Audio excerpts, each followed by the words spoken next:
Hey you guys, so today I am at Lush Cosmetics headquarters in Vancouver. I wanted to continue this Inside Look series with some of my favorite brands because I feel like there's a lot of brands that just don't really get the chance to talk about all the great things that their company is and does and all that kind of stuff. And as you guys know, Lush is one of my favorite companies, so I really wanted to be doing this video with them. So thank you to Lush for having me here today. This video might be broken into two parts, I'm not sure yet. The first part being about the brand and kind of like initiatives that they take within like, you know, their community and all that kind of stuff. And then the second part focusing more on the products. So without any further ado, I think we can just jump right into this. So I'm here with Trisha from Lush. She has been here for 18 years and she manages a lot of their kind of like charity and like all that kind of stuff. So we're going to talk a little bit about that. We're going to talk about animal testing and all those kind of things. Let's talk about Charity Pot. Sure. Because I know that's something that you kind of deal with heavily. Yeah, so Charity Pot is a hand and body lotion that we retail across North America in two different sizes, as you can see here. Our big pot that's 240 grams and our small 45-gram pot.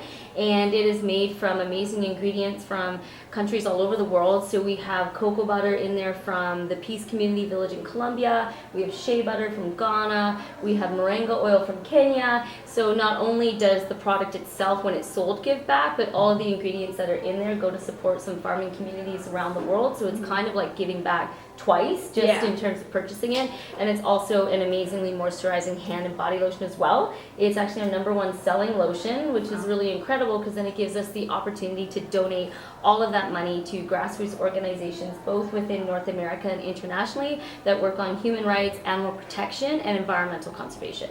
And so that was one thing when I first came to Lush, because I'd been to the headquarters before and I kind of got a chance to like meet some of the team and make products and stuff. That was one thing that I thought was really cool is you guys actually have like an ethical buyer, so everything, pretty much everything is bought ethically.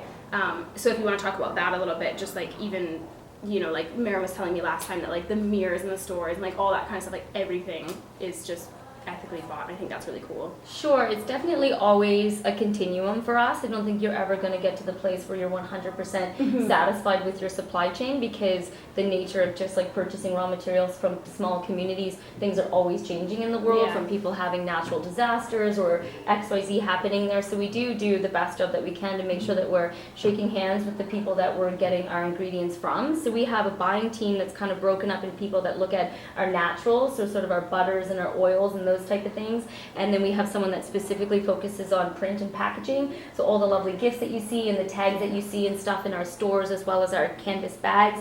And then we have people that look at sundries, which would be things like mirrors and plates and bowls and shopping baskets and stuff in the shop. So collectively that team looks at all the sort of raw materials and packaging that's coming into the facility to be used, and then how is that then being sold back to our customers, and then ultimately what is that experience like in our shops. So we also have beautiful wooden tables that are made by our own wood shop here in Vancouver that are then shipped out to stores and then installed by local people in those cities, as well as our design team accompanying them to make sure that everything looks on brand. And a lot of the wood that they're using now today is made from reclaimed wood as well. That's crazy. I just think it's so crazy, like we were talking about earlier, that Lush has gotten bigger and bigger, and it seems like they haven't really let go of any of their morals kind of thing, which I think is very unique for a company of Lush's size. Which brings me to my next point. I want to talk a little bit about animal testing and stuff like that, because I know that's a big part of kind of like Lush's identity is, you know, being against like just all cruelty-free products, like against animal testing, all that kind of stuff. So if you want to touch on that a little bit.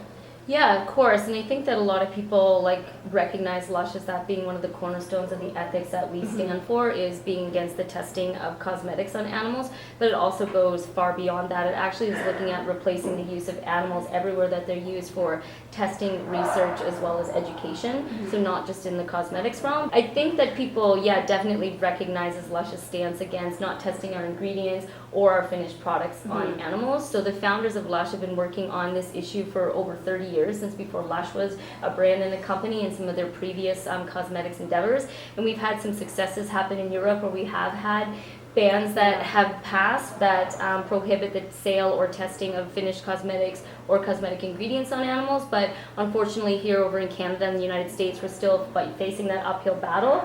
There is some wins in sight. Currently we have a Cosmetics Act bill that's sitting in the House of Representatives in Canada that's got some really good momentum at the moment, and a Humane Cosmetics bill in the US that unfortunately probably won't make it through this congressional term. But I think the good news is that over 80% of Canadians are really passionate about not wanting to have their cosmetics tested on animals, and Lush believes that it's completely irrelevant in this day and age to be testing that. It's a lot of the introduction of like new chemicals and things like that that you don't know how they're going to respond not only to the skin but in the environment, that's causing a lot of problems. There's a lot of like safe products and safe ingredients that can be used that are safe for use, but it's this ever wanting desire to have something new and which is a chemical base. So that's where we face a lot of the problems right now, is a lot of the introduction to the new ingredients and new chemicals as opposed to working with a lot of the natural stuff that's already been approved. And I think that's one of my favorite things about Lush, is that they don't really cut corners. Like they aren't gonna like, you know,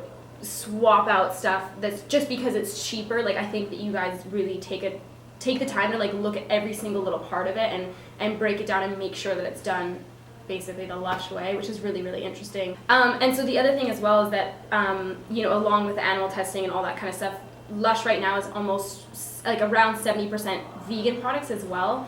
So is that something that you guys are kind of working towards, trying to transfer as much over as you can, sort of thing?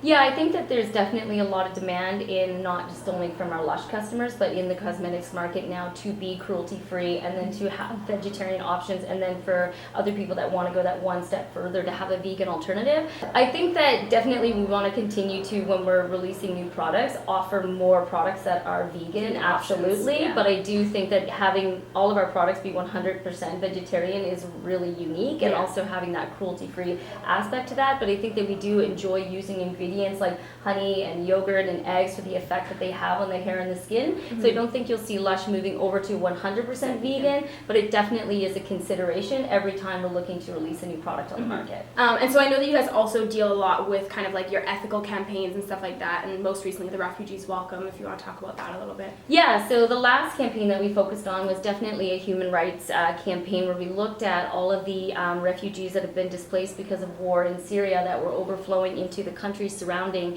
and then what sort of the real honest obligation or honest commitment should be by other countries that are looking to have Syrian refugees enter their borders. And so fortunately, the Prime Minister of Canada, Justin Trudeau, made an announcement last year that 25,000 refugees were going to be calling Canada home. And in the United States, not so much commitment there, but more or less just kind of status quo, about 2,000 to 3,000. So we took over our shops for those 2 weeks to have a message of welcome, letting all of the people know as they came here that they were welcome in Canada. They were welcome at Lush. So we sold a soap called Hand of Friendship, and it was $5.95, and every single soap sold, all that money went into a fund so we could support direct service groups exactly where the refugees were coming in. So I'm happy to say we reached our goal of raising $350,000 that we're in the process of distributing to about 40 different organizations in both Canada and the US. That's awesome. Yeah. Congrats. Thank you very much. Thank you so much for coming in and chatting with us. And we're gonna move on and make some products. Perfect. There you go. Thank you. My next friend here I have is Jeff. He's been with the company for 10 years. He is the brand and product trainer for North America. Correct. So we're going to talk a little bit about kind of the brand in store now, and the products and stuff like that, and what kind of recommendations he has for you guys.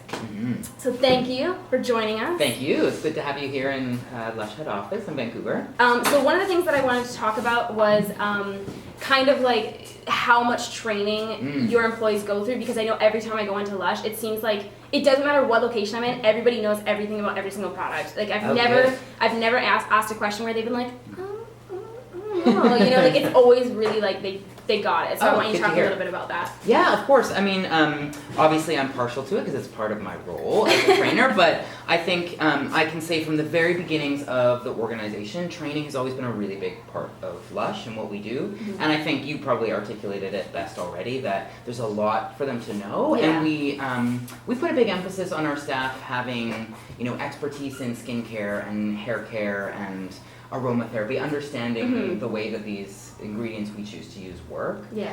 Because it really matters to us that the customer is having the best experience. It's a big part of obviously growing any brand, but also that people are taking the right product home. Yeah. You know, there's a lot to choose from, and I think you know, innovation being a big part of Lush. Yeah. Many of the products are not the standard use or application. And that's what I think right? too, is like the first time you go into a Lush store, it's almost kind of overwhelming because the products aren't necessarily like, not all of them are like self-explanatory. Totally. So some of them are things that are amazing once you get to use them, but like when you first get them, like I know you guys have the like the oil masks for the hands. Oh yes, the hot hands. Yeah, and it's like I like stick, like yeah, and I think that so I think that it's just interesting like so what does that training process look like for an employee? Totally. Well, you can imagine there's kind of a lot of new hire trainings when someone joins the business, and I should say this happens at almost every level of the business. So people working in our finance department or our external communications department, someone on the PR team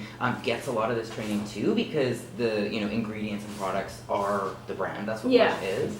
And so, starting in a shop, we do a lot of training on ingredients and what they do, a lot around product demonstrations, because like you mentioned, how they're interacting with the customer is a big part. So I hope that people visiting a Lush store out there are having great experiences and you're getting the opportunity to demo the products, because that's, a demo makes you fall in love. Yeah, exactly. Feel it. We want an experience in our shops.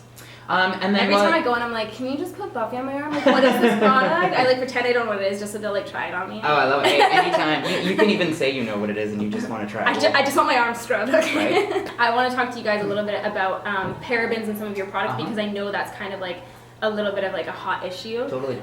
So I just wanted to kind of like hear your guys' stance on that and what you guys think about it. Yeah, parabens are an ingredient that I know a lot of people have a lot of questions about. Yeah. And are ingredients that Lush has used for a long time. So essentially, a couple things about parabens and what they are. They are food grade preservatives, so have been around since the 1930s.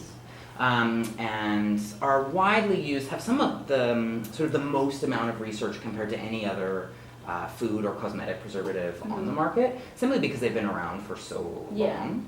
And also they're really popular because they have no color, no odor, no flavor. So it won't change that kind of consistency of the product. Exactly. And they are regulated for use in sort of all around the world.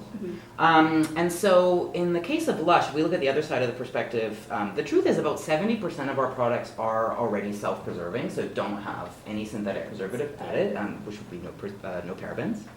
But for that other sort of 30%, is that my math? Yeah, 30%. I'm like, not a math whiz.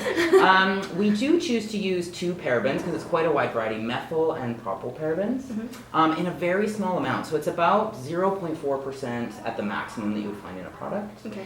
And that is also why if you, whenever you look at a Lush product, you have the sticker on the back. So not just telling you who made it, but also when it was made and when to use it by. Yeah. Which I think, in my mind, and so I hope people see this, is that that's really illustrating the minimal amount of preservative. Yeah. It's not meant to keep it for 10 years, 4 years, it's 14 months at the most. Just to show that we're using that tiny amount. And that it does come really as in support of all the fresh ingredients that we have. So I know that we're going to make Sympathy for the Skin today with lotion that's packed with fresh banana. Being fresh produce, it does need a little bit of support in just keeping that product fresh. I will say that coming back to that 70%, for people who are concerned or choose not to use them, absolutely applaud that decision. That's a personal choice and accept that. And we have so many things that are alternatives. Exactly. And I know all the time you guys are making self-preserving alternatives to products that you already have out, which is great. So. Nice. Yeah, we took 2 years ago, I believe it was, 3 bestsellers. So the Masca Magnum Mint Tea, Ocean Salt, good, and then Dream Cream. Yeah. And looked at those formulas to see how can we balance those into a self-preserving version. So what you'll notice is that the ingredients are slightly different. As a bonus, the self-preserving ocean salt is also vegan, so we made the choice to take the lanolin from that formula, make it another option for our vegan customers. And that the products are a little bit thicker, a little bit richer. But the great thing is that the goal wasn't to find a new synthetic preservative to use, it was to balance the formula so you didn't need one at all. Yeah. And historically, we had relied mostly on solid products to do that, things like a shampoo bar or a massage bar, because those were all self-preserving. A bar of soap is self-preserving. Yeah. But I think it's really opened the door to explore new types of things. Yeah. And Magical Moringa facial moisturizer being one of the newest Cool. self-preserving liquids. And I think that definitely like what you touched on about it being fresh, like that was one of the things that I talked about in my first Lush video when I came here the first time. Is like I was so shocked by how fresh the products really are, because I think that we see the word fresh and it doesn't really mean anything to us anymore. It's almost like kind of a buzzword. Yep. And Absolutely. It's shocking. Like it's so shocking to see like how fresh the product really is. And like you guys will see, we'll kind of do a factory tour and we'll be making some products and stuff, but it is definitely crazy, and I think that almost like if people knew how so we want some product recommendations. Ah, yes. So I know a lot of people are asking me product recommendations for oily skin and dry skin, so we'll do oily skin first. Sure. So, like, take the wheel. Yeah, a couple things. Something I always say that I believe is, it's kind of an implicit part of the way that we talk about, not even about skin at Lush, but just about people, that we're not prescriptive in the way we recommend products. So one of the reasons, if you've looked online or been in a Lush shop and there's just sort of a sea of products for your face, is that we invent based on effects and inspiration from ingredients. So each product has sort of its own synergy of what are the effects that it can have. And so I think it's really important that we are valuing ourselves as individuals and our skin and our hair, that we're not oily, therefore we all get the same recommendations. So my best advice for anyone of any skin type, anything that's going on with you, first of all, listen to your skin. You know, if it feels oily, but you like the way that it feels, that's a good thing, right? You don't need to get rid of that oil. But if it feels oily and it feels itchy and wants to be cleansed, then cleanse, really listen to it. That said, top recommendations for oily skin. A first one, an oft-forgotten product, but Ultrabland, which is a cream-based cleanser. So very different than other cleansers you might have used before. It's actually based on a ancient Grecian recipe called Serra de Galen, or Galen's wax. And it was my poor French pronunciation that I tried. I was all over it. I was like, oh. So it's the original inspiration for cold creams. Other cold creams are on the market. Ours is made with almond oil and honey and beeswax. And oil can actually really balance out oil production. So, which I think is something to note, because everybody that has oily skin is like, I need oil-free, but it's the exact opposite. Totally. Exact opposite, for sure. Yeah, history of cosmetics shows us that protective creams or products that have more oil than water can actually have the most benefit to the skin, even if it's oily. So they can reduce reactive seborrhea, so if the skin is like producing more oil. Exactly. Oil can actually calm it down. So trying Ultrabland is a great option, and sticking with it for 3 weeks to a month, really just to help kind of like reset the pendulum swing of skin that is actually, if you want to call it, misbehaving in any way. So excess oil, dryness, irritation. And I think that's something worth noting as well, is like a lot of people try a product and they try it for like 2 days and they're like, I broke out, but like your skin needs to get used to anything new, like new foundations, new moisturizers, new cleansers, like anything like that. You need to give it some kind of time to really like get used to it, which is, get samples and stuff like that is always a good thing to do as well, if you're kind of unsure about a product. So. Products like Herbalism facial cleanser is great. It's a clay-based cleanser, so it gently will remove excess oil from the skin without stripping it with lots of soap. And has products like ingredients rather like rice vinegar to help keep the skin clear and bright. And a little bit of rice bran, which is actually really, really absorbent. If you ever felt just plain rice bran, it'll just like absorb whatever is around it, which is great. Products like Lightening, which is a spot cleanser. So again, talking about, I know that you had said product stories were of sort of interest to Battle Lash fans. That really a medieval recipe for a pimple would be to slice a grape in half and put it on a pimple. I've never tried that, but actually I would love to try that, I should. And so Lightening has fresh grape juice in it, really active enzymes to help dissolve that, as well as lots of soothing herbs that will sort of calm the skin.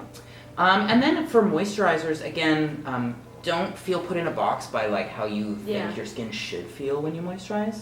But we have a spectrum all the way from sort of the least amount of oil in moisturizers like Enzymion or Vanishing Cream, which are either have really light oils in the case of Vanishing Cream, which will absorb really fast, you won't even notice that it's there, or packed with fruit enzymes. So orange and papaya in the Enzymion moisturizer, which will actually help to mattify the skin.